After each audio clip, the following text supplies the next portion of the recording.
Em nome do Pai, do Filho e do Espírito Santo. Amém. Amados irmãos e irmãs, é com muita alegria que nós estamos aqui para juntos estudar e meditar o Evangelho que a Igreja nos apresenta para este domingo, que é o domingo da Páscoa, da ressurreição do Senhor.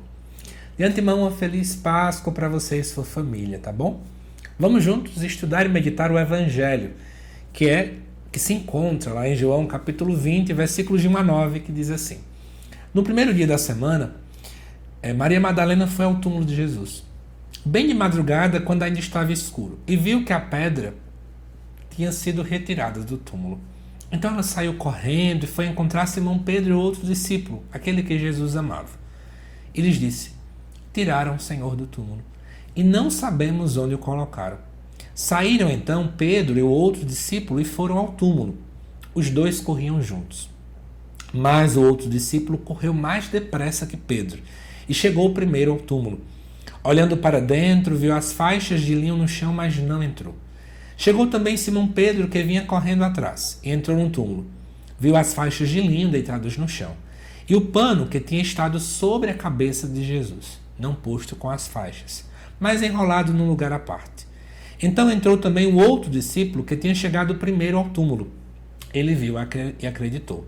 De fato, eles ainda não tinham compreendido a Escritura, segundo a qual ele devia ressuscitar dos mortos.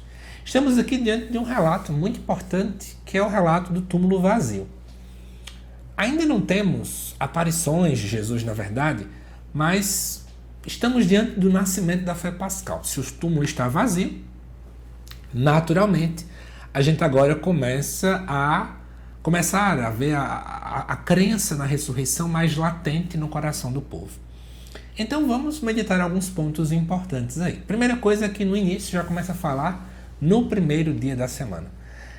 Embora o fato de dizer dia da semana seja um fato cronológico que simbolize calendário, datas e por aí vai, esse dado, gente, ele é um dado acima de tudo teológico.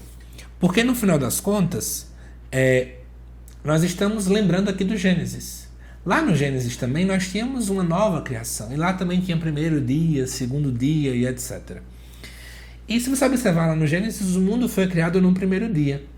Então agora o primeiro dia da semana é uma nova criação. A nova humanidade. Então a ressurreição de Jesus faz inaugurar essa nova humanidade nascida, né, da paixão, morte e ressurreição do Senhor. O texto ainda fala também que ainda estava escuro. Muito mais do que apenas um dado temporal de mostrar que o sol ainda não tinha nascido, isso também mostra a realidade do ambiente espiritual que estava no coração dos discípulos. O medo, a confusão, o luto, uma crise de fé. Não é à toa que isso acontece, né? Porque o mestre havia morrido, embora Jesus falasse da ressurreição. Os discípulos ainda não tinham 100% compreendido aquilo que Jesus de fato falava, então existia muito medo, existia uma grande confusão no coração deles, uma grande crise de fé, não é? Para onde nós vamos, para que lado devemos olhar. Então, mesmo amando Jesus, nós ainda estamos vendo gente vivendo na escuridão, vivendo nessa falta de compreensão. A luz proveniente da Páscoa ainda não brotou nos seus corações. Só que eles olham lá e veem que a pedra foi removida. Ninguém viu, na verdade, Jesus saindo, só vem um sinal. Interessante, né? A gente não vê nenhum relato falando que de fato isso aconteceu. E aí isso mostra uma coisa: não tem como ser ação humana, né? Não tem como ser. É uma ação 100% divina. Deus age muito antes de nós, seres humanos, podermos compreender. E isso vale para tudo, né? Na nossa vida, Deus age se a gente esperar. Isso também vale dentro do relato da ressurreição. Muito antes do povo chegar lá e ver alguma coisa, Deus já está agindo. E isso é muito bonito, né? Muito importante que a gente também possa refletir. Só que aí aparecem dois personagens, né? O discípulo amado de um lado e Pedro do outro. E eles dois estão correndo juntos. Isso aqui mostra, obviamente, que a fé não é estática, né? Ela não é parada, a gente não fica quase como uma estátua. Mas a fé gera movimento, gera busca e gera urgência. Mas vamos analisar um pouco a realidade dos dois discípulos? Mas antes eu tenho um recado aqui rápido para dar a vocês, visto que eu sei que esse vídeo sai bem antes aqui no canal do que a Vigília Pascal. Preste atenção. Se você quer viver a Semana Santa de forma mais profunda, eu preparei para você 2 e-books especiais. Um com estudos da Quinta-feira Santa e outro da Sexta-feira da Paixão. Em cada material você vai encontrar uma introdução à teologia do dia, explicação clara de cada texto da liturgia, dicas homiléticas, tanto para padre quanto para leigos, perguntas para reflexão pessoal e uma oração final. Tudo isso de forma simples, profunda e acessível por apenas R$ 12,90. Para adquirir, só clicar no link da Hotmart que está na descrição ou me chamar no WhatsApp. O link também está aí. Então, olhando para o Pedro e para o discípulo amado, o que é que nós vamos enxergar? De um lado, Pedro, mais lento, ele representa, é claro, a autoridade da igreja, mas infelizmente ainda, por um lado, a gente ainda vê alguém que não teve um encontro naquele momento especialmente com Cristo, diferentemente do discípulo amado. O discípulo amado sempre representa o amor, a intimidade. E quem ama, gente, obviamente corre muito mais rápido. O amor corre sempre mais rápido do que qualquer coisa. Quando nós amamos algo, nós temos coragem de dar tudo por aquilo. Lutar, correr, sermos mais ágeis. Quem ama, tem pressa. Mas de repente, mesmo sem entrar, o discípulo amado chega primeiro, mas ele não entra. Ele respeita Pedro. Alguns comentaristas vão até colocar que, de algum modo, já estamos vendo o respeito pela autoridade de Pedro na igreja primitiva. Mas eu não vou chegar se realmente isso se confirma aqui. Mas é um ponto a colocar para vocês, né? Só que é interessante que o discípulo amado, ele apenas olha as faixas e já começa a acreditar.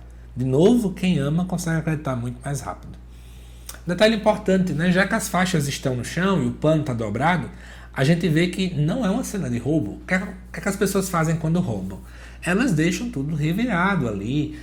Ninguém vai ver, por exemplo, assaltante chegando no ambiente e deixa tudo do jeito que estava e ainda vai dobrar panos. Isso não é cena de roubo. Na verdade, o túmulo vazio acaba nos mostrando que ele é um sinal de algo muito ordenado. Inclusive, os panos estão dobrados. Existiu alguma intenção. E aqui tem algo legal, né? A ressurreição, então, não se torna uma fuga. Jesus não fugiu como se estivesse roubando alguma coisa. É uma transformação. Jesus transforma, então, a nossa realidade. E ele está aqui para transformar a nossa realidade. E de repente, né, como a gente viu, diz o texto de modo muito claro, ele viu e acreditou. Ninguém estava vendo Jesus, só estava vendo os sinais, no final das contas. E ao ver os sinais, automaticamente já se acredita. Isso é a fé cristã. Vê e acredita. Não é uma prova, por exemplo, matemática, né? Mas é uma leitura dos sinais que estão aparecendo aqui. Embora ninguém tivesse compreendido as Escrituras, mas automaticamente já se tem algo profundo em relação a isso. E aí, claro, amados irmãos e irmãs, para terminar o texto, eu quero convidar vocês a refletir um pouco quem somos nós. Eu sou o discípulo amado, eu sou Pedro. Quem é que eu sou nesse texto inteiro? Como é que nós podemos nos colocar aqui? E como é que é a minha experiência diante do túmulo vazio? Será que eu estou experimentando a ressurreição de fato? Será que eu sou aquele que, ao ver os sinais, já começa a acreditar? Ou eu quero algo, tem que ver Jesus face a face, senão eu não irei acreditar? Eu convido você a essa reflexão, tá bom? Que Deus te abençoe, amado irmão, amada irmã. Te aguardo nos próximos vídeos aqui do canal. Até mais.